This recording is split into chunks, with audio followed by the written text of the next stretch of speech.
আসসালামু আলাইকুম রহমতুল্লাহ। ইংলিশ মজা জব স্টুডিও থেকে আপনাদের সবাইকে স্বাগত জানাচ্ছি বাংলার ধারাবাহিক ক্লাস হিসেবে। তো আশা করি সবাই অনেক ভালো আছেন এবং সুস্থ আছেন। তো আপনারা ইতিমধ্যে জানেন যে আজকে আমাদের বাংলার ধারাবাহিক হিসেবে যদি বলা হয় তো আজকে আমরা ২৪তম দিনের মতো হাজির হচ্ছি। যেখানে আসলে ৮০৬ থেকে শুরু করে নিয়ে আমরা ৮৪০ নাম্বার পর্যন্ত অর্থাৎ এই ৩৫টা যে প্রশ্ন রয়েছে সেই ৩৫টা প্রশ্ন আমরা ব্যাখ্যা এবং বিশ্লেষণ করে পড়ার চেষ্টা করব। তো আশা করি যারা আপনারা নতুন যুক্ত হয়েছেন আমাদের সাথে আপনাদেরকে অনুরোধ থাকবে অবশ্যই আপনারা চাইলে পেজটা শেয়ার দিতে পারেন ক্লাসগুলো এবং মেনশন করে দিতে পারেন আপনাদের ফ্রেন্ডকে, পরিচিতদেরকে যাতে করে তারা উপকৃত হতে পারে। তো যাই হোক অনেকে যুক্ত হয়েছেন। ফাল্গুনী আহমেদ বৃষ্টি বলেছেন, "কেমন আছেন স্যার?" জি, আলহামদুলিল্লাহ। আল্লাহ অনেক ভালো রেখেছেন। শারীরিক এবং মানসিকভাবে অনেক ভালো আছি, সুস্থ আছি। তো আশা করি আপনারাও অনেক ভালো আছেন সবাই এবং সুস্থ আছেন। তো কথা না বাড়িয়ে আমরা একদম সরাসরি আমাদের প্রশ্নে চলে যাব। আজকের যে আমাদের প্রশ্নের আয়োজন সেগুলো দেখব যে আসলে এই প্রশ্নের ব্যাখ্যাগুলো আসলে কিভাবে করা যায়। ওকে, আমরা শুরুতেই যে প্রশ্নটা রেখেছি খেয়াল করি। আমাদের শুরুতেই যে প্রশ্নটা রয়েছে একটু খেয়াল করব আমরা। তো আমরা কথা বাড়াবো না, সরাসরি আমরা প্রশ্ন সলভের দিকে চলে যাচ্ছি। তো আমাদের ফার্স্ট যে প্রশ্নটা রয়েছে খেয়াল করি। এখানে বলা হয়েছে যে ৮০৬ নম্বর প্রশ্ন যে হাতের কাঙ্কন মা লৌ দাপন কার লেখা? প্রথমে বলে রাখি এইটা কিন্তু চর্যাপদের একটা প্রবাদ বাক্য। অর্থাৎ আমরা জানি যে চর্যাপদের মোট টোটালে ৬টা প্রবাদ বাক্য রয়েছে এবং এই ৬টা প্রবাদ বাক্যের মধ্যেও এটা অন্যতম একটা প্রবাদ বাক্য। তো এই প্রবাদ বাক্যটা চর্যাপদের যে এই প্রবাদ বাক্যটা এটার যদি অর্থ বলা হয় তাহলে সেটার অর্থটা একটু আমরা খেয়াল করব। যদি বলা হয় হাতের কাকন দেখার জন্য দর্পণ প্রয়োজন হয় না। এটার অর্থ কি? খেয়াল করি।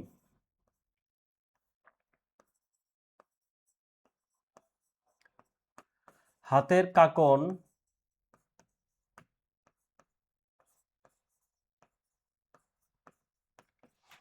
হাতের কাকন দেখার জন্য দর্পণ। দর্পণ মানে আমরা জানি দর্পণ প্রয়োজন হয় না। দর্পণ মানে হচ্ছে যে আয়না, প্রয়োজন হয় না। তো এইটা কি বোঝাচ্ছে? হাতের কাঙ্কন মা লৌ দাপন এর বাংলা অর্থ হচ্ছে হাতের কাকন দেখার জন্য দর্পণের প্রয়োজন হয় না বা দর্পণ প্রয়োজন হয় না। তো এই যে পদটা রয়েছে এই পদটা কততম পদ? আমরা যদি বলি যে এইটা কিন্তু চর্যার এটা চর্যার ৩২ নাম্বার পদের একটি প্রবাদ। ৩২ নাম্বার পদের হচ্ছে প্রবাদ। তো এই প্রবাদটা ৩২ নাম্বার পদের হচ্ছে কি? প্রবাদ। তো এই প্রবাদটা লিখেছেন কে? আপনারা নিশ্চয়ই অনেকে যারা জানেন কমেন্ট করেছেন। আ আর যে ফরহাদ রেজা বলেছেন লুইপা।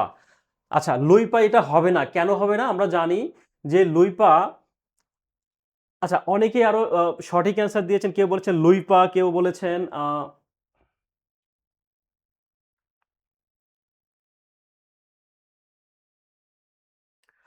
আচ্ছা, এইটা সঠিক অ্যান্সার হচ্ছে সরহপা।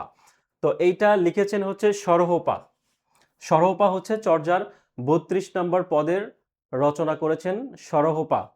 তো তিনি মূলত ৩২ নম্বর পদের যদি রচনা করেন তো আমরা যদি বলি যে চর্যার টোটালে পদ কতগুলো সেটা যদি বলি তাহলে কি হবে? যে শহীদুল্লাহর মতে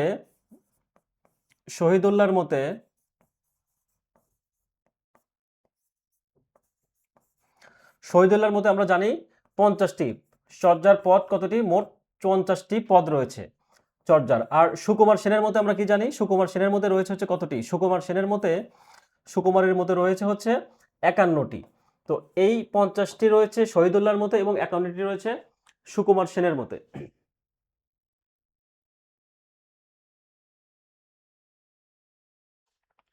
আচ্ছা, অনেকেই সঠিক অ্যান্সার দিয়েছেন। হাবিবা বিনতে সরকার লিখেছেন সরহপা, উৎসব দেবনাথ লিখেছেন সরহপা। জি, এখন কথা হচ্ছে যে আমরা জানলাম যে চর্যার যে টোটালে যে পদগুলো শহীদুল্লাহর মতে জানলাম কতটি? ৫০টি এবং সুকুমার সেনের মতে জানলাম হচ্ছে ৫১টি। তো এখন ৩টা পদ কিন্তু পাওয়া যায়নি যেগুলো আমরা জানি সেটা কত নাম্বার? যদি বলা হয় ২৪, ২৫ এবং ৪৮ এই ৩টা পদ কিন্তু চর্যার খুঁজে পাওয়া যায়নি। আর একটা পদ যেটা রয়েছে যেটা কিনা আসলে অর্ধেক পাওয়া গিয়েছে অর্থাৎ শেষাংশ পাওয়া যায়নি সেটা কত নাম্বার পদ? সেটা হচ্ছে ২৩ নম্বর পদ। ২৩ নম্বর পদের কিন্তু অর্ধেক পাওয়া গিয়েছে বা শেষাংশটা কি করা যায়নি? শেষাংশটা হচ্ছে পাওয়া যায়নি। তো আমরা এভাবে মনে রাখতে পারি ২৪ এর ডবল কত? ২৪ এর ডবল কিন্তু আমরা জানি 48, 24-এর ডবল 48, তার মানে 24, 48 এবং এই 25, এই তিনটা হচ্ছে পাওয়া যায়নি। 24, 48 এবং 24, 25 এবং 48, এই তিনটা হচ্ছে পাওয়া যায়নি চর্যাপদ। আর 23 নম্বর পদের অর্ধেক পাওয়া গিয়েছে, তাহলে 23-এর ডবল কত? 46, তার মানে আমরা এই 46টা আর এটার অর্ধেক, এই টোটালে 46.5টি পদ কিন্তু আমরা পেয়েছি। অর্থাৎ তিনটা যদি বাদ দেই, 24, 25 এবং 48 এবং 23-এর যে অর্ধেকটা, তো সব মিলে আমরা তাহলে কতটা পেলাম? চর্যাপদের নষ্ট হওয়া সবকিছু মিলে যদি ধরা হয় 46টি পদ, কিন্তু 46.5টি পদ কিন্তু পাওয়া গিয়েছে, 46.5টি পদ। ওকে, আমরা পরবর্তী প্রশ্ন একটু খেয়াল করি। পরবর্তী প্রশ্ন একটু খেয়াল করি। জিভের সামনের অংশকে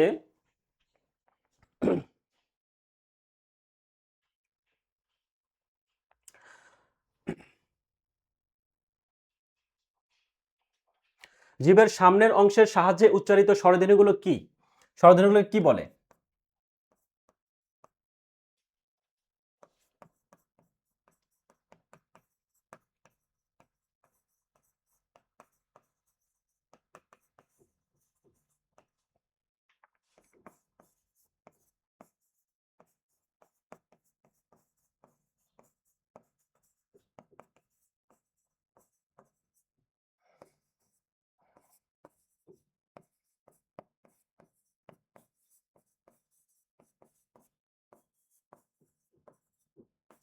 খেয়াল করো, এখানে বলছে যে জীবের সামনের অংশের সাহায্য উচ্চারিত স্বরধ্বনিগুলোকে কি বলে? এটার অ্যান্সার কিন্তু আমরা জানি, সম্মুখ স্বরধ্বনি। সম্মুখ স্বরধ্বনি, বা যদি বলা হয় যে স্বর বা যে স্বরধ্বনি উচ্চারণের সময়, যদি বলা হয় যে স্বরধ্বনি উচ্চারণের সময় জিহ্বা সামনের দিকে বেরিয়ে আসে, বা যে স্বরধ্বনি উচ্চারণের সময় জিহ্বা সামনের দিকে এগিয়ে আসে, তাহলে সেটাকে আমরা কি বলবো? সামনের দিকে, আচ্ছা সামনের দিকে হচ্ছে এগিয়ে আসে, সেটাকে বলবো হচ্ছে কি সম্মুখ স্বরধ্বনি। তো সম্মুখ স্বরধ্বনির কথা যদি বলা হয়, তাহলে সম্মুখ স্বরধ্বনির আসলে কয়টি? সম্মুখ স্বরধ্বনির কথা যদি বলা হয়, আচ্ছা অনেকে কমেন্ট করেছেন, হাবিবা বিনতে সরকার বলেছেন সম্মুখ স্বরধ্বনি। জি, সম্মুখ স্বরধ্বনিটা আসলে কয়টি? সম্মুখ স্বরধ্বনি কিন্তু তিনটি। তিনটি হচ্ছে সম্মুখ স্বরধ্বনি। কি কি? হ্রস্ব ই, এ এবং এই সম্মুখ স্বরধ্বনি হচ্ছে তিনটি। সম্মুখ স্বরধ্বনি আমরা কয়টি পেলাম? সম্মুখ স্বরধ্বনি পেলাম হচ্ছে তিনটি। সম্মুখ স্বরধ্বনি তিনটি। পরবর্তী প্রশ্ন একটু খেয়াল করব। সম্মুখ স্বরধ্বনি আমরা পেয়েছি হচ্ছে তিনটি।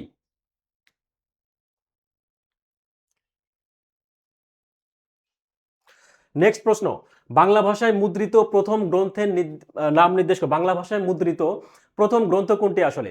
লিপিমালা, প্রবোধচন্দ্রিকা, সবুজপত্র নাকি কথোপকথন? কোনটা অ্যান্সার হইতে পারে? লিপিমালা, প্রবোধচন্দ্রিকা, সবুজপত্র নাকি কথোপকথন? খেয়াল করি, যদি বলা হয় যে 1801 সালের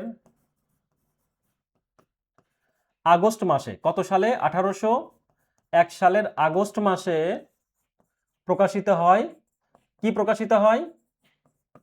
আপনারা নিশ্চয় অনেকে জানেন এবং কমেন্ট করেছেন। তো বাংলা ভাষায় মুদ্রিত প্রথম গ্রন্থের নাম যদি বলা হয়, তাহলে সেটা হচ্ছে কি? কথোপকথন। এই কথোপকথন কে লিখেছেন? কথোপকথন লিখেছেন হচ্ছে উইলিয়াম কেরি। এই কথোপকথন বইয়ের বা গ্রন্থের নাম লিখেছেন হচ্ছে উইলিয়াম কেরি। এই উইলিয়াম কেরি কি করেছেন? এই উইলিয়াম কেরি 1801 সালে তিনি কি করেছেন? এই 1801 সালের আগস্ট মাসে তার এই গ্রন্থটি প্রকাশিত হয়। আগস্ট মাসে প্রকাশিত হয় এই গ্রন্থটি। এই গ্রন্থটি প্রকাশিত হয়। আচ্ছা, তো এখন যদি বলে লিপিমালা কে লিখেছেন? লিপিমালা, তো লিপিমালা গ্রন্থ লিখেছেন কি? আমরা জানি রামরাম বসু। লিপিমালা লিখেছেন রামরাম বসু। আর যদি বলা হয় প্রবোধ চন্দ্রিকা বা যদি বলে বেদান্ত চন্দ্রিকা, এগুলো কে লিখেছেন? মৃত্যুঞ্জয় বিদ্যালঙ্কার। মৃত্যুঞ্জয়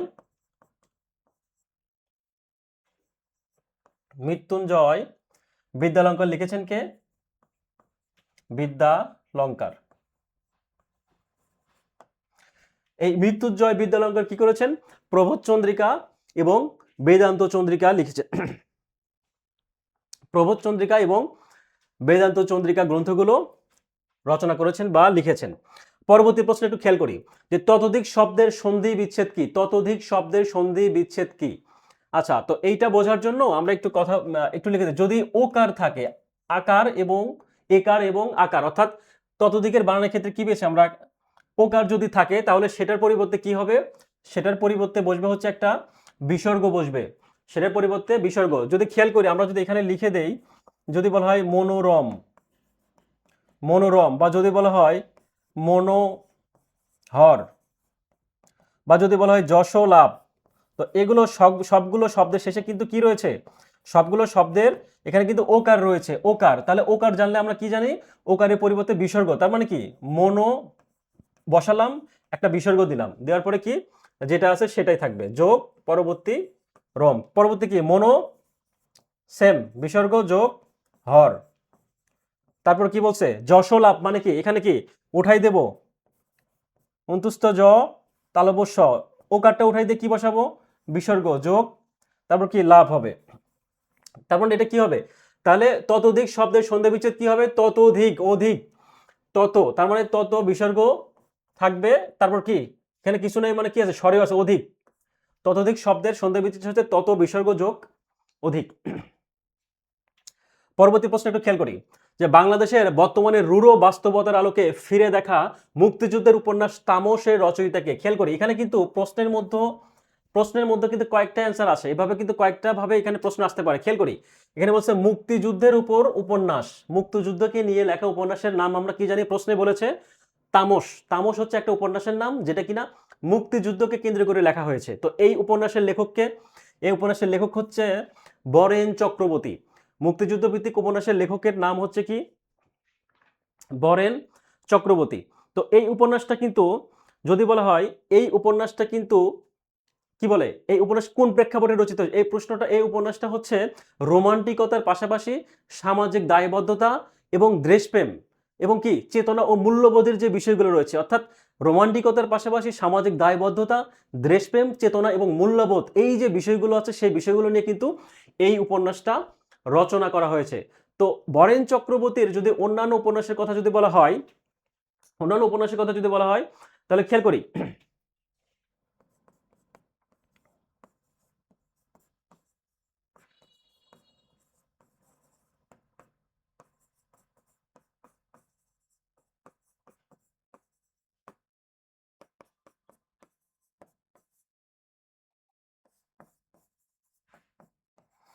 মুক্তি উপাখ্যান।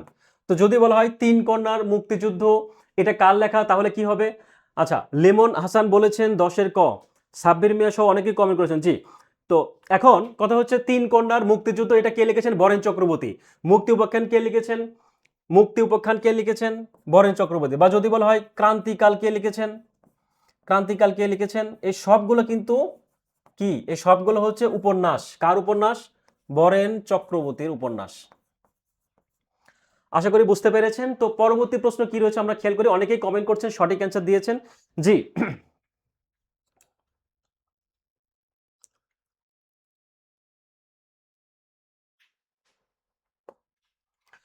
মানব দেহের যেসব অঙ্গ প্রত্যঙ্গ ধ্বনি তৈরিতে সহযোগিতা করে, মানুষের দেহের যেসব অঙ্গ প্রত্যঙ্গ ধ্বনি বা কি শব্দ, বা কি শব্দ থেকে বাক্য, এই শব্দ তৈরিতে বা ধ্বনি তৈরিতে সহযোগিতা করে, তাদেরকে আমরা কি বলি, বাক প্রত্যঙ্গ। তো বাক প্রত্যঙ্গের কথা যদি বলা হয়, তাহলে কি কি বাক প্রত্যঙ্গ রয়েছে, মুখ বিবর, মুখ বিবর, তারপর তালু, দাঁত, নাক, এগুলো কি সবকিছুকেই কিন্তু আমরা কি বলবো, মুখ বিবর, দাগ, নাক, জিহ্বা, এগুলো সবকিছুই হচ্ছে কি বাক প্রত্যঙ্গ, বা কি জিহ্বা, বাক প্রত্যঙ্গ, বা কি বলা হয় বাক যন্ত্র। এই বাক যন্ত্র বা বাক প্রত্যঙ্গের সাহায্যে কিন্তু আমরা ধ্বনি বা শব্দ উচ্চারণ করে থাকি। নেক্সট প্রশ্ন খেয়াল করি, বিজন শব্দের অর্থ কি, বিজন শব্দের অর্থ হচ্ছে পাখা, বিজন শব্দের অর্থ হচ্ছে পাখা। কিন্তু যদি বলা হয় বিজন বানানটা যদি দীর্ঘী না হয়ে হ্রস্ব হয়, তাহলে এটার অর্থ কি, এই বিজন মানে অর্থ হচ্ছে, এই বিজন শব্দের অর্থ হচ্ছে কি নির্জন বা জনশূন্য, নির্জন বা জনশূন্য, বা জনহীন বা জনমানবহীন, বা নির্জন বা জনশূন্য। আর বিজন দীর্ঘিকার বানানোর ক্ষেত্রে কি হবে, শব্দের অর্থ হচ্ছে পাখা। বৈতালিক উপন্যাসটি কে রচনা করেছেন, প্রেমেন্দ্র মিত্র, নারায়ণ গঙ্গোপাধ্যায়, তারপর কি অপশনে রয়েছে গোলাম কুদ্দুস নাকি আকবর হোসেন। এটা কে লিখেছেন, প্রেমেন্দ্র মিত্র, নারায়ণ গঙ্গোপাধ্যায়। বৈতালিক উপন্যাসটি কে রচনা করেছেন? অ্যান্সার হচ্ছে নারায়ণ গঙ্গোপাধ্যায়। নারায়ণ গঙ্গোপাধ্যায় কে ছিলেন? তিনি ছিলেন একাধারে প্রাবন্ধিক এবং কি সাহিত্যিক। নারায়ণ গঙ্গোপাধ্যায় ছিলেন একাধারে প্রাবন্ধিক এবং একই সাথে কি সাহিত্যিক। তো সাহিত্যিক নাম ধারণ করেন কি নারায়ণ গঙ্গোপাধ্যায় কিন্তু একটা সাহিত্যিক নাম ধারণ করেন, সে নাম হচ্ছে কি তারকানাথ গঙ্গোপাধ্যায়। তার অন্য নাম বা সাহিত্যিক নাম হচ্ছে কি তারকানাথ গঙ্গোপাধ্যায়। তারকানাথ গঙ্গোপাধ্যায় হচ্ছে কিসের নাম, কার নাম? তারকনাথ গঙ্গোপাধ্যায়। অন্য নাম হচ্ছে নারায়ণ গঙ্গোপাধ্যায়। তো এই নারায়ণ গঙ্গোপাধ্যায় কিন্তু উপন্যাস লিখেছেন, আমরা কি জানলাম? বৈতালিক। তো নারায়ণ গঙ্গোপাধ্যায়ের আরো কয়েকটি উপন্যাসের কথা যদি বলি, যদি বলা হয় শিলালিপি, শিলালিপিটা কে লিখেছেন? এই শিলালিপি লিখেছেন হচ্ছে নারায়ণ গঙ্গোপাধ্যায় বা তারকানাথ গঙ্গোপাধ্যায়। শিলালিপি উপন্যাস। বা যদি বলা হয় উপনিবেশ, এই উপনিবেশ উপন্যাসটিও কিন্তু উপনিবেশ উপনিবেশ এই উপন্যাসটাও লিখেছেন কে? সবগুলোই হচ্ছে নারায়ণ গঙ্গোপাধ্যায়। এই উপন্যাসগুলো লিখেছেন হচ্ছে নারায়ণ গঙ্গোপাধ্যায় বা তারকানাথ গঙ্গোপাধ্যায়।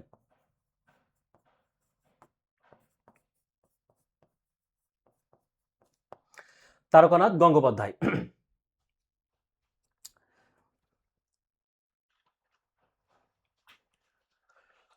নেক্সট প্রশ্ন খেয়াল করি। পরবর্তী প্রশ্ন কি রয়েছে, যে ঠোঁটের মধ্যকার, বলা হয়েছে যে ঠোঁটের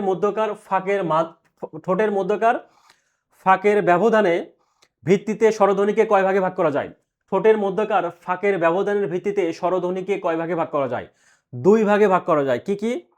একটা হচ্ছে কি সংবৃত, আর একটা হচ্ছে কি দুই ভাগে ভাগ করা যায়। একটা হচ্ছে সংবৃত এবং বিবৃত। সংবৃত এবং বিবৃত। সংবৃত এবং হচ্ছে কি বিবৃত, দুই ভাগে ভাগ করা যায়। পরবর্তী প্রশ্ন খেয়াল করি। এখানে বলা হয়েছে কোনটি মধুসূদন দত্তের পত্রকাব্য? খুবই গুরুত্বপূর্ণ প্রশ্ন এবং প্রায়ই পরীক্ষায় এসে থাকে এবং খুবই গুরুত্বপূর্ণ যে কোনো চাকরি পরীক্ষার জন্য। স্পেশালি যদি বলা হয় যে নন ক্যাডার টাইপের যে প্রশ্নগুলো রয়েছে খুবই পরীক্ষায় আসে। খেয়াল করি, এটা 36তম বিশেষের প্রশ্ন। কোনটি মধুসূদন দত্তের পত্রকাব্য? ভুজঙ্গনা, বিলাতের পত্র, বীরাঙ্গনা নাকি হিমালয়? তো আমরা যদি একটু লিখে দেই, বাংলা সাহিত্যের যদি বলা হয় যে বাংলা সাহিত্যের প্রথম ও শেষ, নট অনলি প্রথম ও শেষ, খেয়াল করি বাংলা সাহিত্যের প্রথম ও শেষ পত্রকাব্য কোনটি? পত্রকাব্য কোনটি? পরীক্ষার জন্য খুবই গুরুত্বপূর্ণ।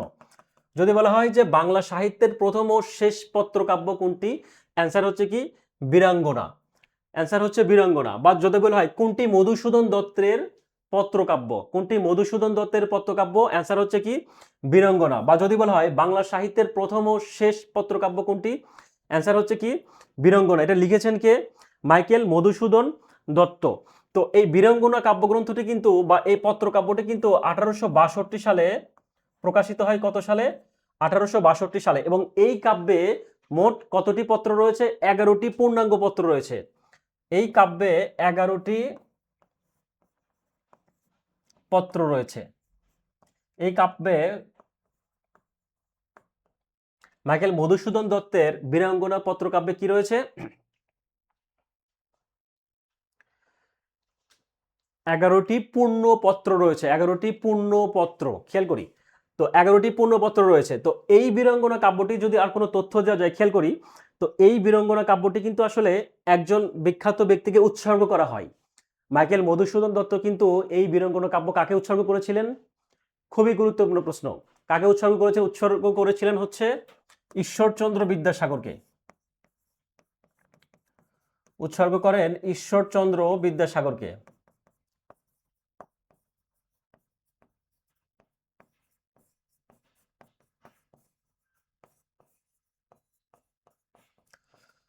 মাইকেল মধুসূদন দত্তের প্রথম ও শেষ পত্রকাব্য বা বাংলা সাহিত্যের প্রথম ও শেষ পত্রকাব্য জানলাম বীরাঙ্গনা 1862 সালে, এবং 11টি পূর্ণাঙ্গ পত্র রয়েছে। এবং সর্বশেষ যেটা জানলাম উৎসর্গ করেন কাকে? ঈশ্বরচন্দ্র বিদ্যাসাগরকে। খেয়াল করি পরবর্তী প্রশ্ন, কোন ধ্বনি বা কোন ধ্বনি উচ্চারণের সময় বাতাসের চাপের আধিক্য থাকে? কোন ধ্বনি উচ্চারণের সময় বাতাসের চাপের আধিক্য থাকে? জি, অনেকে কমেন্ট করেছেন। রুনা আক্তার কমেন্ট করেছেন, বীরঙ্গনা জুই কমেন্ট করেছেন, সহ অনেকেই কমেন্ট করেছেন। ওকে, তো আমরা নেক্সট প্রশ্নটা খেয়াল করি। যদি বলা হয় যে ধ্বনি উচ্চারণের সময় বাতাস জোরে জোরে বের হয়, অর্থাৎ আমরা যখন কোনো ধ্বনি উচ্চারণ করি এবং সেই ধ্বনি উচ্চারণ করতে গিয়ে যদি বাতাসটা জোরে জোরে বের হয় বা উচ্চারণের সময় বাতাসের চাপের আধিক্য থাকে, তাকে আমরা কি ধ্বনি বলবো? তাকে বলবো হচ্ছে আমরা মহাপ্রাণ ধ্বনি। তো মহাপ্রাণ ধ্বনি কথা যদি বলি, তাহলে মহাপ্রাণ আমরা একটু লিখে দেই, খেয়াল করি। ক খ,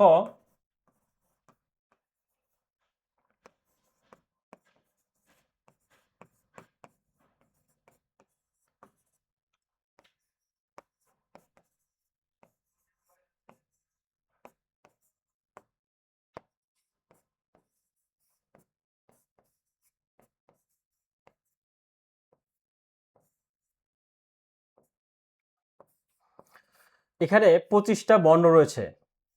তো এই বর্ণগুলোর ক্ষেত্রে আমরা যদি বলি যে মহাপ্রাণ এবং অল্প প্রাণ ধ্বনির কথা বলছে, তো উচ্চারণের সময় বাতাসের চাপের আধিক্য থাকে। আমরা কিন্তু এখানে নাম্বারিং যদি করি, এখানে যদি 1 নাম্বার দেই, এটা এই ঘরের সবগুলো বর্ণকে আমরা একটা 1 নাম্বার দিলাম, এই ঘরের নাম্বার হচ্ছে 2 নাম্বার, এগুলোর 3, 4 এবং 5। তো এখন খেয়াল করি এখানে মহাপ্রাণ ধ্বনি কোনগুলো? 2 এবং 4 অর্থাৎ জোর সংখ্যা। এখানে 5টা লাইন রয়েছে, আমরা জানি 5টা লাইনের মধ্যে যেগুলো জোর অর্থাৎ 2, 4, এই সংখ্যাগুলোকে আমরা কি বলবো? মহাপ্রাণ ধ্বনি। এই জোর সংখ্যাগুলোকে মহাপ্রাণ ধ্বনি বলবো। মহাপ্রাণ ধ্বনি কোনগুলো? জোর সংখ্যা যেগুলো রয়েছে, জোর সংখ্যা। জোর সংখ্যা এখানে কয়টি রয়েছে? জোর সংখ্যা 2টি, 2 এবং 4 অর্থাৎ এই 2 এর ঘরে যতগুলো বর্ণ রয়েছে সবগুলো হচ্ছে মহাপ্রাণ। আর 1 এর ঘরে এবং 3, 1, 3 এবং 5 যেগুলো রয়েছে সেগুলো আমরা কি জানি? অল্প প্রাণ ধ্বনি। অল্প প্রাণ এবং মহাপ্রাণ। আর ঘোষ অঘোষের কথা নিশ্চয়ই আমরা জানি যে প্রথম দুইটা হচ্ছে কি? প্রথম দুইটা না শেষের 3টা? তো প্রথম কথা হচ্ছে যে ঘোষ এবং অঘোষ। প্রথম দুইটা হচ্ছে অঘোষ এবং শেষের 3টাকে আমরা কি বলি? শেষের 3টা হচ্ছে ঘোষ ধ্বনি। তো পরবর্তী প্রশ্ন একটু খেয়াল করি। পরবর্তী প্রশ্নে আমরা একটু দেখি যে কি প্রশ্ন রয়েছে। জুতা আবিষ্কার কবিতাটি কার লেখা?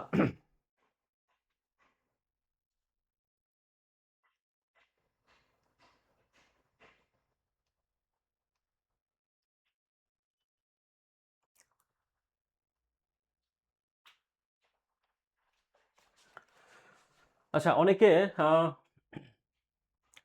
জি, ফাল্গুনী আহমেদ বৃষ্টি বলেছেন মহাপ্রাণ। ওকে, তারপরে অঘোষের ক্ষেত্রেও কিন্তু আমরা জেনেছি এবং ঘোষের ক্ষেত্রেও যাচ্ছে। আচ্ছা, এখন আমরা খেয়াল করি জুতা আবিষ্কার কবিতাটি কার লেখা? জুতা আবিষ্কার কবিতাটি কে লিখেছেন? জুতা আবিষ্কার কবিতাটি লিখেছেন হচ্ছে রবীন্দ্রনাথ ঠাকুর।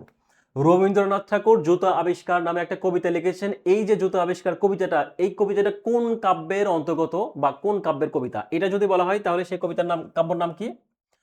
আলপনা। এই আলপনা কাব্যে, আলপনা কাব্যের অন্তর্গত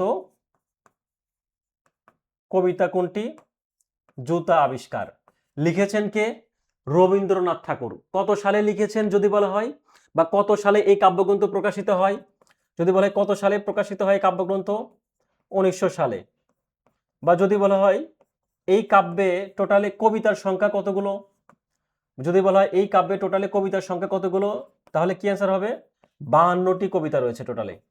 52টি কবিতা রয়েছে। আমরা কয়েকটা তথ্য পেলাম। একটা হচ্ছে জুতা আবিষ্কার কে লিখেছেন? রবীন্দ্রনাথ ঠাকুর। কোন কাব্যের অন্তর্গত? আলপনা কাব্যের অন্তর্গত। আলপনা কাব্য প্রকাশিত হয় কত সালে? 1900 সালে। এই কাব্যে কতগুলো কবিতা রয়েছে? 52টি কবিতা রয়েছে।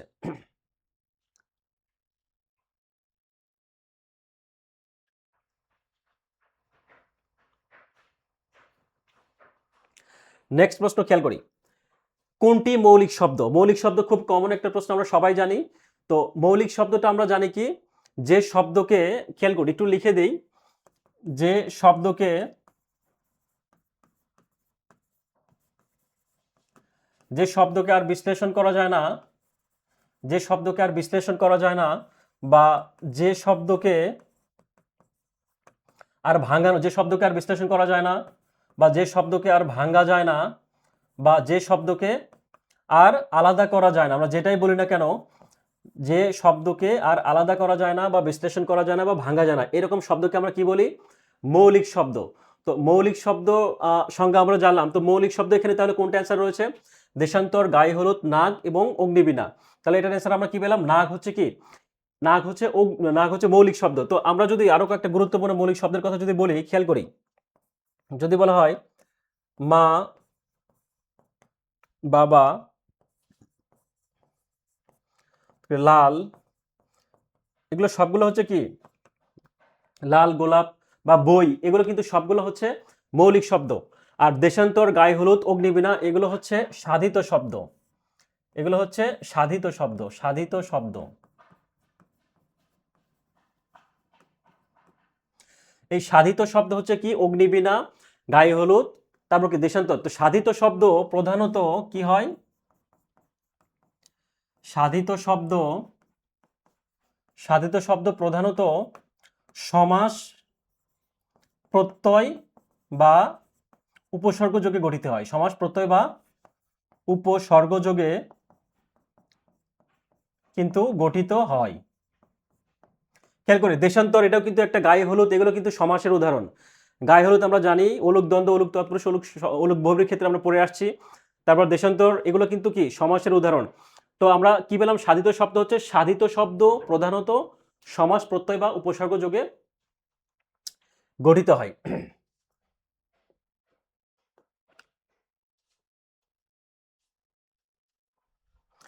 উপসর্গ যোগে গঠিত হয়। ওকে, নেক্সট প্রশ্ন খেয়াল করি।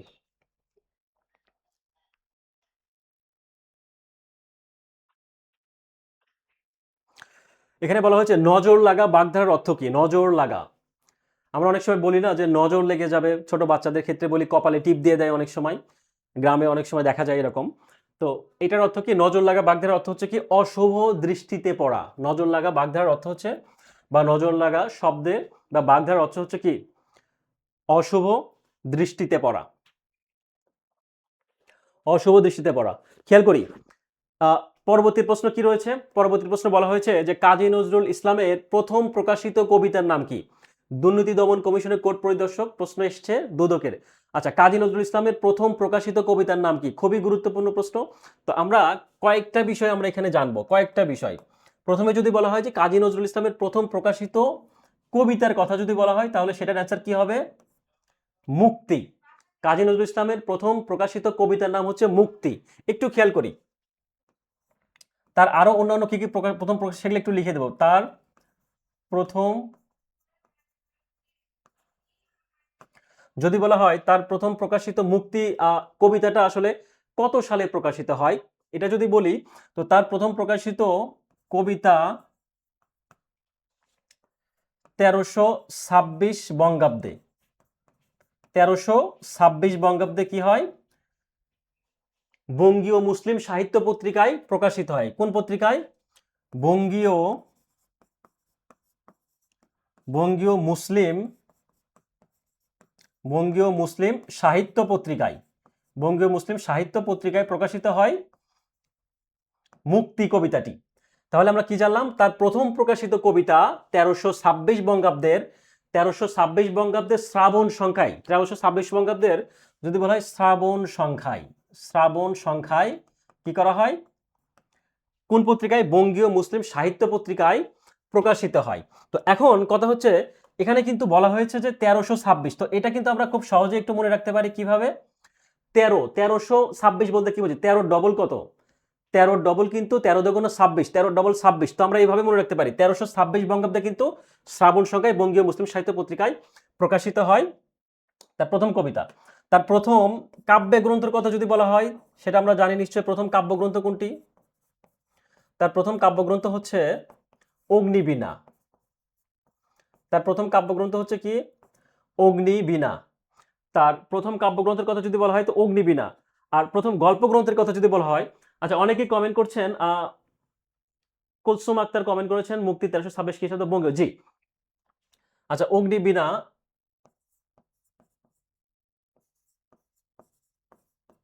তার প্রথম কাব্যগ্রন্থ হচ্ছে অগ্নিবীণা। আর তার প্রথম গল্প গ্রন্থ যদি বলা হয়,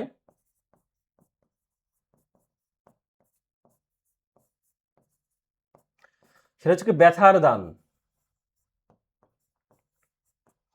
তার প্রথম গল্পগ্রন্থের নাম হচ্ছে কি ব্যথার দান, বা যদি বলা হয় তার প্রথম উপন্যাসের নাম কি, বা যদি বলা হয় যে তার প্রথম আহ, উপন্যাসটা আসলে কি ছিল, এটা আমরা কি জানি? প্রথম উপন্যাস বাঁধনহারা। তার প্রথম উপন্যাসের হচ্ছে নাম কি? বাঁধনহারা। তো আমরা নিশ্চয় একটু আগে জেনে আসছি যে বাংলা সাহিত্যের প্রথম পত্রকাব্য কোনটি এবং বাংলা সাহিত্যের শেষ পত্রকাব্য কোনটি, আমরা একটু আগে জেনে আসছি কি মাইকেল মধুসূদন দত্তের হচ্ছে কি, এটা হচ্ছে কি ছিল মাইকেল মধুসূদন দত্তের প্রথম কি বলে পত্রকাব্য। আর এখানে বলছে কি মাইকেল মধুসূদন দত্তের প্রথম পত্রকাব্য, আর এখানে বলছে প্রথম উপন্যাস বাঁধনহারা। এই বাঁধনহারা ছিল কিন্তু কবি নজরুলের প্রথম পত্র উপন্যাস। একটা হচ্ছে পত্রকাব্য আর একটা হচ্ছে কি পত্র উপন্যাস, দুইটা কিন্তু আলাদা জিনিস। আমরা কিন্তু মাইকেল মধুসূদন দত্তের ক্ষেত্রে যেটা জেনেছিলাম পত্রকাব্য, সেটা ছিল কাব্য, ওইটা কি ছিল বীরঙ্গনা। বীরঙ্গনা ছিল হচ্ছে মাইকেল মধুসূদন দত্তের প্রথম এবং শেষ পত্রকাব্য। আর কাজী নজরুল ইসলামের প্রথম উপন্যাসের নাম আমরা জানলাম বাঁধনহারা, এটা কিন্তু তার প্রথম তার প্রথম, বা যদি বলে বাংলা সাহিত্যের, বা যদি বলে বাংলা সাহিত্যের প্রথম পত্র উপন্যাস কোনটি? এ হচ্ছে বাঁধনহারা। বাংলা সাহিত্যের প্রথম পত্র উপন্যাসের কথা যদি বলা হয় তাহলে আমরা জানলাম কি সেটা হচ্ছে অ্যান্সার বাঁধনহারা। তো এখানে কিন্তু পত্র সংখ্যা কি ছিল কতগুলো? 18টি। এখানে 18টি পত্র ছিল, এখানে 18টি পত্র ছিল। তাহলে আমরা প্রথমে জেনেছি হচ্ছে বাংলা সাহিত্যের প্রথম এবং শেষ পত্র কাব্য, যেটা কিনা মাইকেল মধুসূদন দত্তের ছিল বীরঙ্গনা। এখানে 11টি কি ছিল? 11টি পূর্ণাঙ্গ পত্র ছিল। আর বাংলা সাহিত্যের প্রথম পত্র উপন্যাসের কথা যদি বলা হয় সেটা কিন্তু কাজী নজরুল ইসলামের 18টি কি ছিল? পত্র ছিল। এটার নাম হচ্ছে কি বাঁধনহারা। আচ্ছা, অনেকেই কিন্তু কমেন্ট করছেন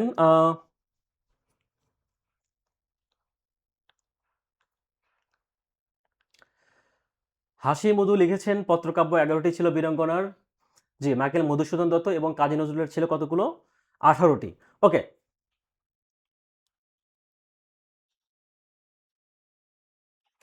পরবর্তী প্রশ্ন খেয়াল করি, স্বরসঙ্গীতির উদাহরণ কি? এখানে যদি বলা হয়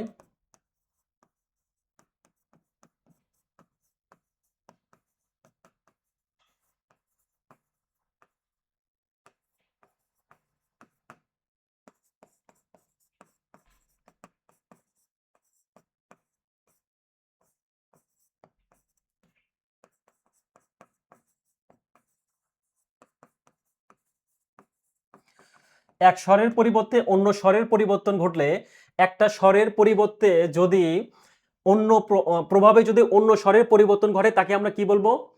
স্বর সংগতি। তাকে বলবো আমরা কি?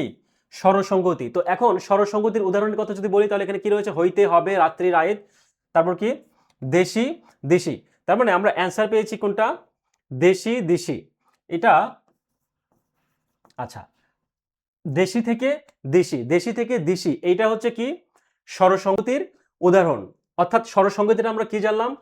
একটা স্বরের প্রভাবে অন্য স্বরের পরিবর্তন করা হয়, বা যদি বলা হয় যে এক স্বরের প্রভাবে অন্য স্বরের যে পরিবর্তন সেটাকে কিন্তু আমরা স্বরসঙ্গতি বলি। তো যদি উদাহরণের কথা যদি বলা হয় মূলা, মূলা থেকে কি আসছে?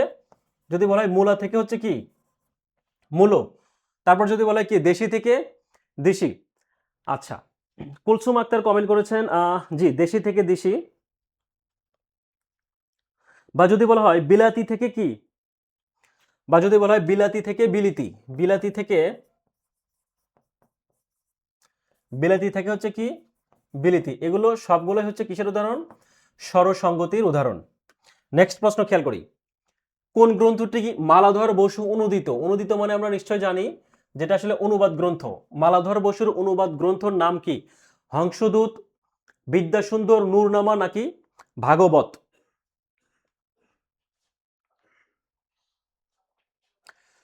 তো এই গ্রন্থটি মালাধর বসুর কোন গ্রন্থটি অনুদিত? এটার অ্যান্সার হচ্ছে কি ভাগবত। ভাগবতটা হচ্ছে বাংলা ভাষায় অনুবাদ করা হয়। এই বাংলা ভাষায় অনুবাদ করে ভাগবতের নামটা কি দিয়ে হয়েছিল? শ্রীকৃষ্ণ বিজয়। শ্রীকৃষ্ণ বিজয়। তাহলে এই ভাগবত যেটা গ্রন্থে রয়েছে, মালাধর বসু যে গ্রন্থটি অনুবাদ করেছিলেন বা অনুদিত তার যে অনুদিত বই, সে বইয়ের নাম হচ্ছে কি? ভাগবত। এই ভাগবত গ্রন্থটা কি করা হয়?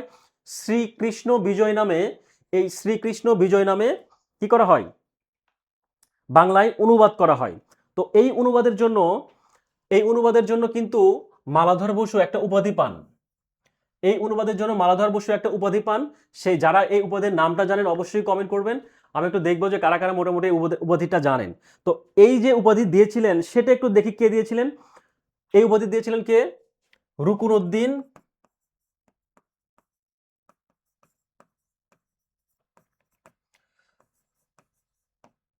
রুকুনুদ্দিন বরবক্সা কি করেছিলেন? এই উপাধিটা দিয়েছিলেন। কাকে দিয়েছিলেন? মালাধর বসুকে।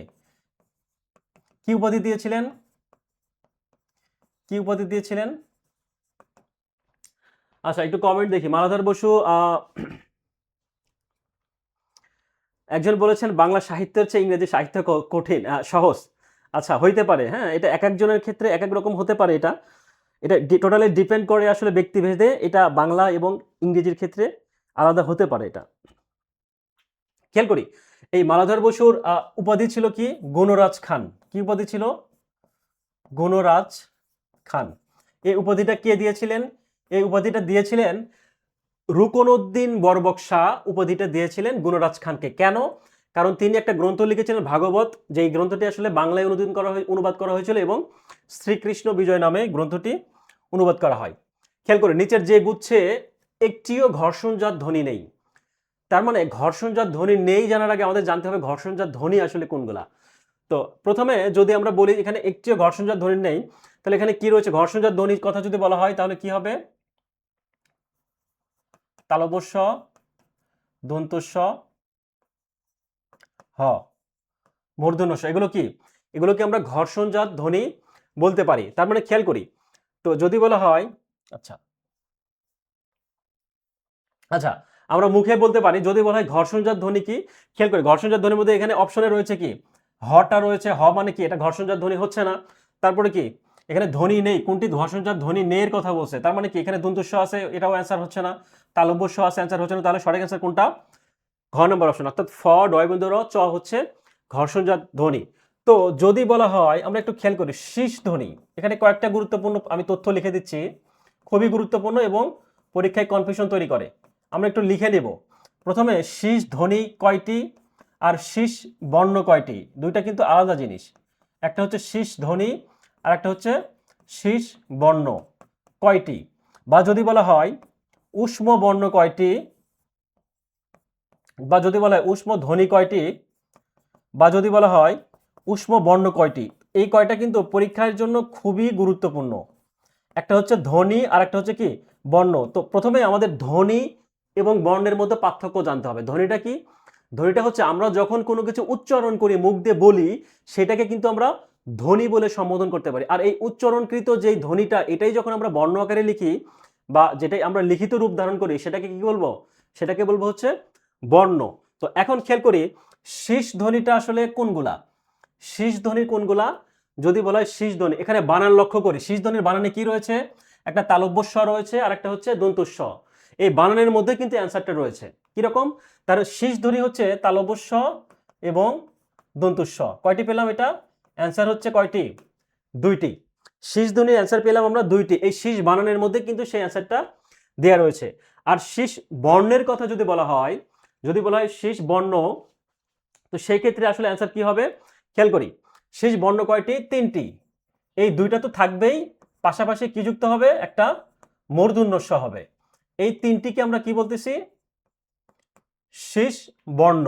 আর উপরের দুইটাকে হচ্ছে শীষ ধ্বনি। আর উষ্ম ধ্বনি কতগুলো তাহলে? উষ্ম ধ্বনি কোনগুলা? একটু খেয়াল করি। উষ্ম ধ্বনির কথা যদি বলা হয়, উষ্ম ধ্বনি হচ্ছে কতগুলা? তিনটি। এই তিনটিকে আমরা কি বলবো? উষ্ম ধ্বনি। আর উষ্ম বর্ণর কথা যদি বলা হয়, উষ্ম বর্ণ কোনগুলা? উষ্ম বর্ণ হচ্ছে এগুলোর সাথে শুধুমাত্র কি যুক্ত হবে? তালব্য শ, মূর্ধন্য ষ, দন্ত স, হ। একটা মূর্ধন্য ষ যুক্ত হবে, নতুন করে এইটা যুক্ত হয়েছে, আর এখানে মূর্ধন্য ষ যুক্ত হয়েছে। খেয়াল করি দুইটাই ক্ষেত্রে কিন্তু একটা জিনিস কমন, এটা হচ্ছে মূর্ধন্য ষ। তো এই মূর্ধন্য ষ প্রথমে খেয়াল করলাম আমরা কি, প্রথমে জানলাম হচ্ছে উষ্ম বা শীষ বর্ণ কতগুলা, শীষ ধ্বনি কতগুলা। আমরা জেনেছি শীষ ধ্বনি হচ্ছে দুইটি তালব্য শীষ বানানের মধ্যেই রয়েছে, এবং শীষ বর্ণের কথা যদি বলা হয় তিনটা, এবং উষ্ম ধ্বনির কথা যদি বলা হয় তিনটা, এবং উষ্ম বর্ণ হচ্ছে কয়টা, চারটা। এগুলো কিন্তু প্রায়ই পরীক্ষায় আসে এবং খুব কনফিউজিং প্রশ্ন এগুলা।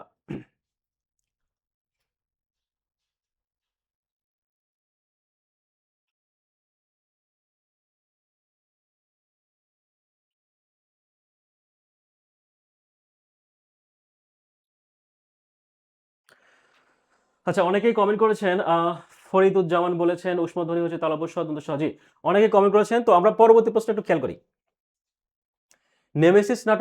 নেমেসিস নাটকে নুরুল মোমেন কোন বিষয়কে তুলে ধরেছেন? খুব বিখ্যাত একটা নাটক, নুরুল মোমেনের খুবই বিখ্যাত একটা নাটকের নাম হচ্ছে কি, নেমেসিস। পরীক্ষায় আসে নেমেসিস নাটকের লেখক কে? অ্যান্সার হচ্ছে কি নুরুল মোমেন। অ্যান্সার হচ্ছে কি নুরুল মোমেন, প্রশ্নের মধ্যে কিন্তু অ্যান্সার দেওয়া রয়েছে।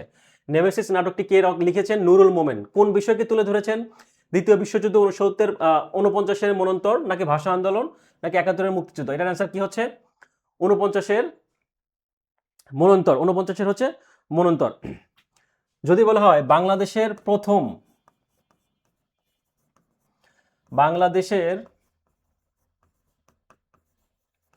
প্রথম নিরীক্ষামূলক নাটক কোনটি? বাংলাদেশের প্রথম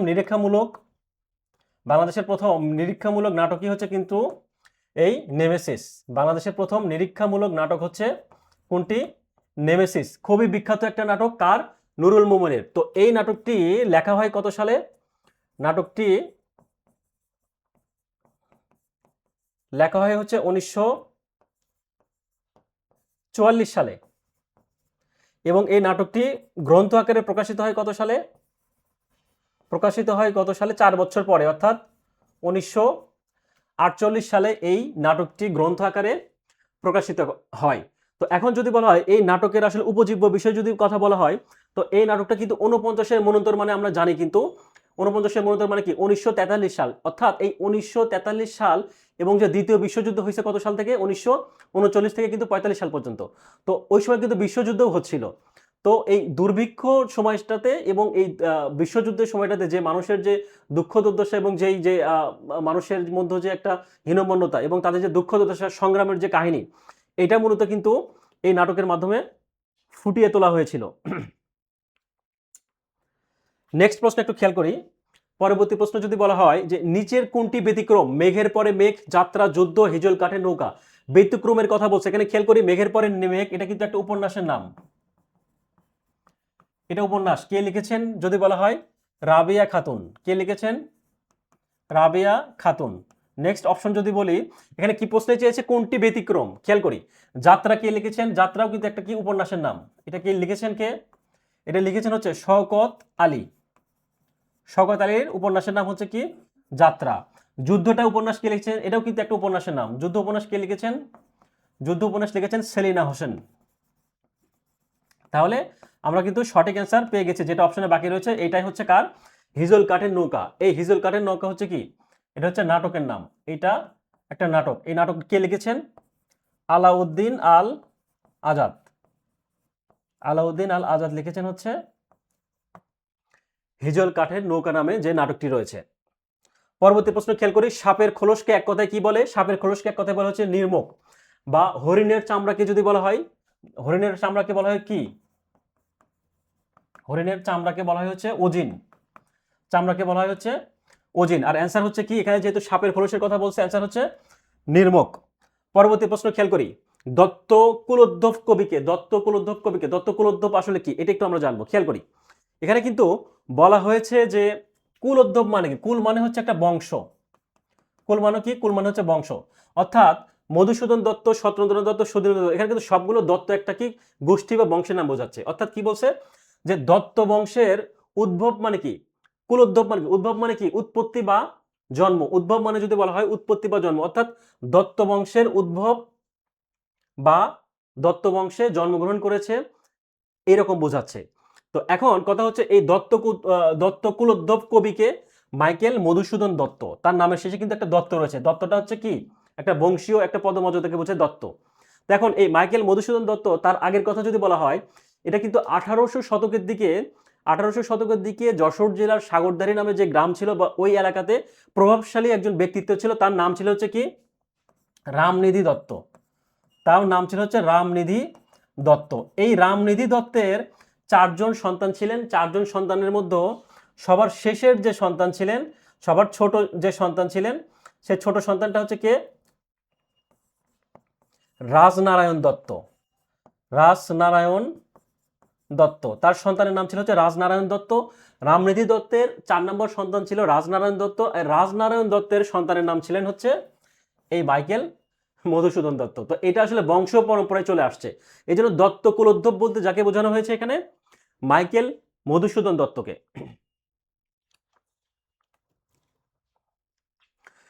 মাইকেল মধুসূদন দত্তকে।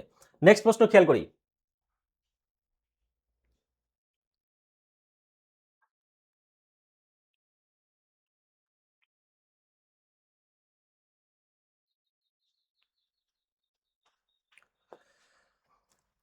এখানে বলছে যে বিস্ময়াপন্ন সমস্ত পত্রের সঠিক ব্যাস বাক্য কোনটি। তো আমরা এটাকে যদি বলা হয় আমরা এখানে সঠিক ব্যাস বাক্যটাকে কি যদি বলি, বিস্ময়কে আপন্ন। বিস্ময়কে আপন্ন যদি বলা হয়, এটা কিন্তু সমস্ত পদ, এটা আমরা নাম জানি কি, এটা হচ্ছে সমস্ত পদ। আর এটা কি বিস্ময়কে আপন্ন, এটা কি, এটা হচ্ছে সমস্যমান পদ। আমরা কিন্তু এগুলো জানি, সমস্যমান পদ। এটা হচ্ছে কি সমস্যমান পদ। তো এই সমস্যমান পদে যদি দ্বিতীয় বিভক্তি থাকে, কি যদি খেয়াল করি, যদি সমস্যমান পদে দ্বিতীয় বিভক্তি কি রয়েছে, দ্বিতীয় বিভক্তি বলতে আমরা কি বুঝি, কে রে, দ্বিতীয় বিভক্তি থাকে বা কে রে থাকে, তাহলে আমরা সেটা দ্বিতীয় বিভক্তি থাকে, তাহলে সেটা কি হবে, সেটা হচ্ছে কি দ্বিতীয় তৎপুরুষ সমাস হয়ে যাবে। কি তৎপুরুষ, দ্বিতীয় তৎপুরুষ সমাস। তার মানে এখানে উদাহরণ কি রয়েছে, বিস্ময়াপন্ন সমস্ত পত্রের সঠিক ব্যাস বাক্য যদি বলি বিস্ময়কে আপন্ন, এখানে একটা বিভক্তি রয়েছে, কে বিভক্তি, কে রে হচ্ছে দ্বিতীয় বিভক্তি। অর্থাৎ এখানে হচ্ছে ব্যাস বাক্যে যদি যদি সমস্যমান পদে বা যদি ব্যাস বাক্যে বা সমস্যমান পদে যদি দ্বিতীয় বিভক্তি কে রে থাকে, তাহলে সেটা হচ্ছে কি হবে, সেই দ্বিতীয় বিভক্তি কে রে থাকে সেটা হচ্ছে কি দ্বিতীয় তৎপুরুষ সমাস হবে, দ্বিতীয় তৎপুরুষ সমাস হবে। তো এখন কথা হচ্ছে কি দ্বিতীয় তৎপুরুষ সমাস হবে এবং সমস্ত পদটা কি, এই যে সমস্ত পদটা কিন্তু অবশ্যই সেটা কি হবে, লোপ পাবে। অর্থাৎ কে রে কিন্তু লোপ পেয়েছে, অর্থাৎ বিস্ময় কে রে উঠাই গিয়ে কি হয়েছে বিস্ময়পন্ন। বা আমরা যদি এরকম আরো উদাহরণ দিই, যদি বলা হয় বিপদাপন্ন, যদি বলা হয় বিপদাপন্নকে যদি ভাঙানো হয় বিপদকে আপন্ন, বিপদাপন্নকে যদি ভাঙানো হয় বিপদকে আপন্ন, আমি যদি লিখে দেই, বা যদি বলা হয় বিপদাপন্নকে যদি বলা হয় বিপদাপন্ন, তো এটাকে ভাঙালে কি বিপদকে আপন্ন, তার মানে কি একটা কে রয়েছে অর্থাৎ বিভক্তি রয়েছে, তো এইটাকে উঠাই দিয়ে কি হবে সমস্ত পদটা ঠিক ওইটাই থাকবে। বা যদি বলা হয়, বা আমরা আরো একটা উদাহরণ যদি বলি যে দুঃখ প্রাপ্ত, বা যদি বলি একটু লিখে দেই দুঃখ প্রাপ্ত, দুঃখ প্রাপ্ত, তার মানে এটাকে যদি আমরা ভাঙাই কি হবে দুঃখকে প্রাপ্ত, দুঃখকে প্রাপ্ত। তো এই দুঃখকে প্রাপ্ত এটা কিন্তু সমস্ত পদ, আমরা জানি এটা হচ্ছে সমস্ত পদ। আর সমস্যমান পদ কোনটা, সমস্যমান কোনটা, সমস্যমান পদ হচ্ছে এইটা। তো এখানে কিন্তু একটা কে রে বিভক্তি রয়েছে, অর্থাৎ যদি সমস্যমান পদে বিভক্তি থাকে এবং সমস্ত পদটা যদি লোপ পায়, তার মানে সেটাই হচ্ছে দ্বিতীয় তৎপুরুষ সমাস, সোজা কথা। পরবর্তী প্রশ্ন খেয়াল করি, ইসমাইল হোসেন সিরাজের জন্মস্থান কোথায়, ইসমাইল হোসেন সিরাজের জন্মস্থান কোথায়। এখানে খুবই তার নামের মধ্যেই কিন্তু তার জন্মস্থানটা রয়েছে। খেয়াল করি এখানে নামটা রয়েছে কি সিরাজি। এই সিরাজি বলতে কেন নাম ধারণ করা হয়েছে, সিরাজি হচ্ছে কিন্তু তার একটা উপাধি, কেন দেওয়া হয়েছে, অর্থাৎ সে কিন্তু সিরাজগঞ্জে জন্মগ্রহণ করেছিলেন, সে জন্মগ্রহণ করেছিলেন হচ্ছে সিরাজগঞ্জে, এই জন্য তার উপাধিটা হয়েছিল কি সিরাজি। অর্থাৎ ইসমাইল হোসেন সিরাজি হচ্ছে সিরাজগঞ্জে জন্মগ্রহণ করেন। তো খেয়াল করি, তো তার জন্মগ্রহণ করেন কত সালে যদি বলা হয়, ইসমাইল হোসেন সিরাজি জন্মগ্রহণ করেন হচ্ছে 1880 সালে এবং মৃত্যুবরণ করেন কত সালে 1931 সালে। 1931 সালে তিনি মৃত্যুবরণ করেন। এখন এই 31টাকে যদি আমরা ভাঙাই, 31টাকে যদি আমরা উল্টা করে লিখি তাহলে কত হবে? এটা 13 হবে, রাইট? 31টাকে যদি উল্টা করে লিখি তাহলে 13 হবে। এই 13ই জুন হচ্ছে তার জন্ম তারিখ, 13ই জুলাই। তার মানে জন্ম হচ্ছে 1880 সালের 13ই জুলাই আর মৃত্যু হচ্ছে 1931 সালে। তো 31এরটা আমরা উল্টাই দিয়ে 13 জুলাই হয়। জাস্ট আমরা একটু মনে রাখার তাগিদে বললাম এটা। আপনাদের নিজের মতো করে চাইলে মনে রাখতে পারেন। আচ্ছা, তো 18 সালের 13ই জুলাই তিনি জন্মগ্রহণ করেন সিরাজগঞ্জে আর মৃত্যুবরণ করেন হচ্ছে 1931 সালে। তো তার একটা প্রথম রচনা কি? তার প্রথম রচনা ছিল হচ্ছে অনল প্রবাহ। খুবই গুরুত্বপূর্ণ একটা রচনা। এটা ছিল তার প্রথম রচনা। এই রচনার নাম কি ছিল? এটা ছিল একটা কাব্যগ্রন্থ। এটা ছিল কিসের নাম? কাব্যগ্রন্থের নাম। এটা একটা কাব্যগ্রন্থের নাম, অনল প্রবাহ। এই অনল প্রবাহ লেখক কে ছিলেন? ইসমাইল হোসেন সিরাজি। তো এই অনল প্রবাহ কাব্যের জন্য কিন্তু এই এই গ্রন্থটা কিন্তু কি হয়েছিল? ব্রিটিশ সরকার কর্তৃক বাজেয়াপ্ত হয়েছিল অনল প্রবাহ। তাহলে আমরা কয়েকটা বিষয় জানলাম। সিরাজি নামের সাথে সিরাজগঞ্জের নামের মিল রয়েছে এবং এটা তার উপাধি ছিল। 1880 সালে জন্ম, 1931 সালে মৃত্যু এবং 31-এর উল্টা করলে আমরা 13 পাই। এই 13ই জুলাই হচ্ছে তার জন্ম এবং সবশেষে যেটা পেলাম কাব্যগ্রন্থ হচ্ছে কি? অনল প্রবাহ। এই অনল প্রবাহ কাব্যগ্রন্থটা কিন্তু ব্রিটিশ সরকার কর্তৃক বাজেয়াপ্ত হয়েছিল। নেক্সট প্রশ্ন খেয়াল করি। যে ধাতু বা শব্দের শেষে প্রত্যয় যুক্ত হয় তার নাম কি? খুব কমন একটা প্রশ্ন, আমরা জানি তার নাম হচ্ছে কি? প্রকৃতি। খেয়াল করি, এই প্রকৃতি কয় প্রকার? প্রকৃতি কিন্তু আমরা জানি দুই প্রকার। কি কি? একটা হচ্ছে নাম প্রকৃতি আর একটা হচ্ছে ক্রিয়া প্রকৃতি। 2 নম্বর হচ্ছে কি? ক্রিয়া প্রকৃতি। নাম প্রকৃতি একটা আর একটা হচ্ছে কি? ক্রিয়া প্রকৃতি। তো নাম প্রকৃতি কি আসলে? নাম প্রকৃতি হচ্ছে বিভক্তিহীন নাম শব্দকে কি বলে? বিভক্তিহীন নাম শব্দকে নাম প্রকৃতি বা প্রাতিপদিক বলে। খেয়াল করি, একটু লিখে দেই।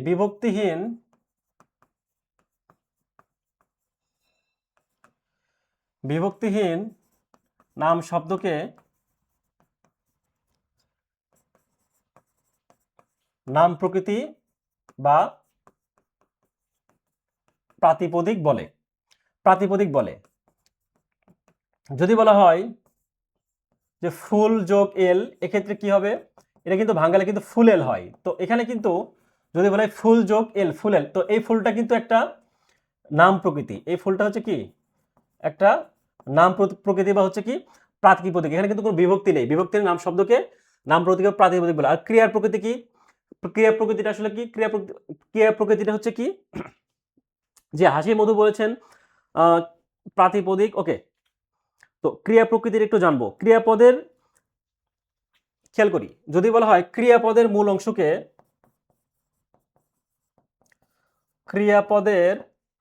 ক্রিয়াপদের মূল অংশকে বলা হয় কি?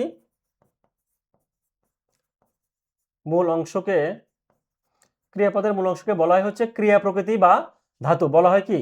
ধাতু বা অন্য নাম হচ্ছে ক্রিয়া প্রকৃতি। ক্রিয়া প্রকৃতির বা ক্রিয়ার মূল অংশকে বলা হয় ধাতু বা ক্রিয়া প্রকৃতি। তো যদি বলা হয়, খেয়াল করে, যদি বলা হয় যে দৃশ যোগ অন, এটা কি হবে? দর্শন। কেন? এখানে দৃষ্টা হচ্ছে কি? এখানে একটা দৃষ্টা হচ্ছে কি? একটা ক্রিয়া প্রকৃতি। এটা ক্রিয়া প্রকৃতি বা এটাকে কি বলতে পারি? বা আমরা ধাতু বলতে পারি। এবং এই চিহ্নটা কিন্তু ক্রিয়া প্রকৃতির ক্ষেত্রে কিন্তু অবশ্যই কিন্তু এই চিহ্নটা থাকবে, এটা মাথায় রাখতে হবে। আর নাম প্রকৃতির ক্ষেত্রে কিন্তু ওই চিহ্নটা থাকবে না। ওকে, আমরা পরবর্তী প্রশ্ন একটু খেয়াল করি। পরবর্তী প্রশ্ন কি রয়েছে?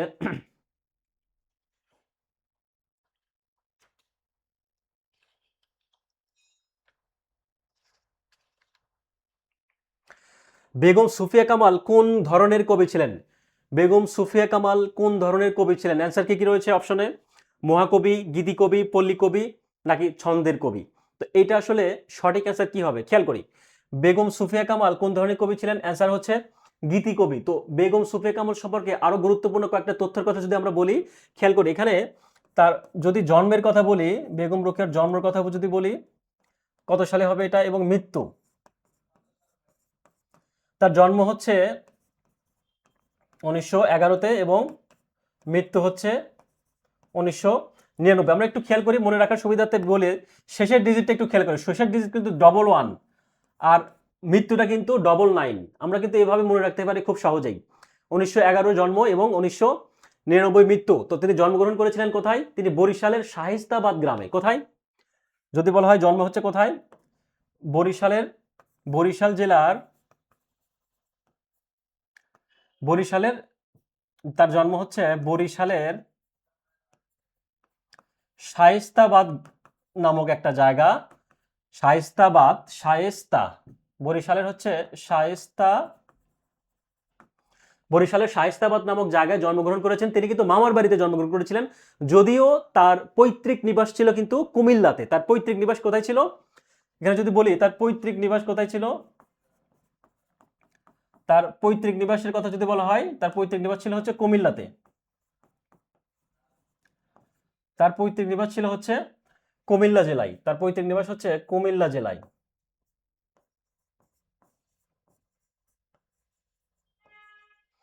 তার পৈতৃক নিবাস ছিল কুমিল্লাতে। তো এখন গুরুত্বপূর্ণ একটা তথ্য দেই, সেটা হচ্ছে বেগম সুফিয়া কামালের প্রথম কাব্য কোনটি আসলে? তার প্রথম কাব্য এবং তার প্রথম গল্প গ্রন্থ কি আসলে? খুবই গুরুত্বপূর্ণ প্রশ্ন। এটা কিন্তু পরীক্ষায় প্রায়ই এসে থাকে, গল্প গ্রন্থ। কয়েকটা তথ্য জানলাম। তার প্রথম কাব্যের কথা যদি বলা হয়, তার প্রথম কাব্য মানে কি? কবিতার সংকলন। তার মানে কি? সাঁঝের মায়া। তার কবিতার সংকলনের নাম হচ্ছে কি? সাঁঝের মায়া। সাঁঝের মায়া, এটা হচ্ছে তার কবিতা সংকলন বা কাব্য গ্রন্থ। আর তার প্রথম গল্প গ্রন্থের কথা যদি বলা হয়, কেয়ার কাটা, বানানগুলো অবশ্যই একটু খেয়াল করবো। কেয়ার কাটা এবং সাঁঝের মায়া হচ্ছে তার প্রথম কাব্যগ্রন্থ, এবং তার গল্পগ্রন্থ হচ্ছে কেয়ার কাটা।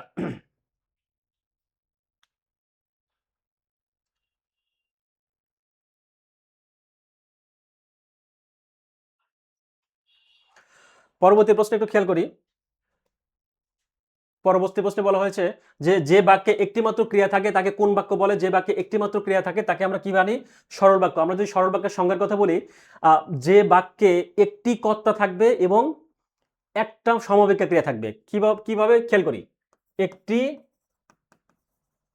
কর্তা এবং একটি সমাপিকা ক্রিয়া। কর্তা বা একটি বিধায়ী উদ্দেশ্য থাকবে। কর্তা বা একটি কি? যে বাক্যে একটি কর্তা বা একটি উদ্দেশ্য থাকবে এবং একটি সমাপিকা ক্রিয়া বা একটি বিধেয় থাকবে, তাকে আমরা কি বলবো? তাকে বলবো আমরা হচ্ছে সরল বাক্য। তাকে হচ্ছে আমরা কি বলবো? সরল বাক্য। তো সরল বাক্যের নেক্সট প্রশ্ন খেয়াল করি। কোনটি হুমায়ুন আহমেদ রচিত উপন্যাস? হুমায়ুন আহমেদ রচিত উপন্যাসের নাম হচ্ছে কি? আনন্দ বেদনার কাব্য হচ্ছে হুমায়ুন আহমেদের রচিত উপন্যাস। আর নদী ও মানুষের কবিতা হচ্ছে কি? এটা কাব্যগ্রন্থ। এই কাব্যগ্রন্থটি কে লিখেছেন? এই কাব্যগ্রন্থটি লিখেছেন হচ্ছে কে? সানাউল হক। এই কাব্যটি লিখেছেন হচ্ছে সানাউল হক। আর দিবারাত্রি কাব্য লিখেছেন কি? আপনারা নিশ্চয় জানেন, এটা একটা উপন্যাসের নাম। উপন্যাস লিখেছেন হচ্ছে মানিক বন্দ্যোপাধ্যায়, লিখেছেন হচ্ছে দিবারাত্রি কাব্য উপন্যাস। আর পুই ডালিমের গ্রন্থটা, কাব্যটি কি লিখেছেন কে? পুই ডালিমের কাব্য, এটা একটা গল্প গ্রন্থ। এটা লিখেছেন শামসুদ্দিন আবুল কালাম। এটা হচ্ছে একটা গল্প গ্রন্থ। শামসুদ্দিন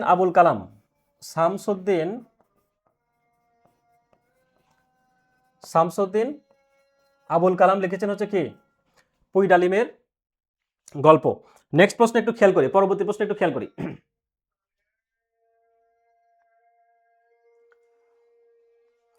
সন্ধি শব্দের বিপরীত শব্দ কোনটি? সন্ধি শব্দের বিপরীত শব্দ হচ্ছে বিগ্রহ বা হচ্ছে কি? সন্ধি শব্দের বিপরীত শব্দ, সন্ধি মানে কি? মিলন। বিগ্রহ বা হচ্ছে কি? বিরহ।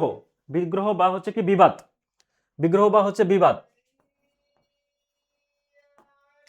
বিবাদ। পরবর্তী প্রশ্ন হচ্ছে কি?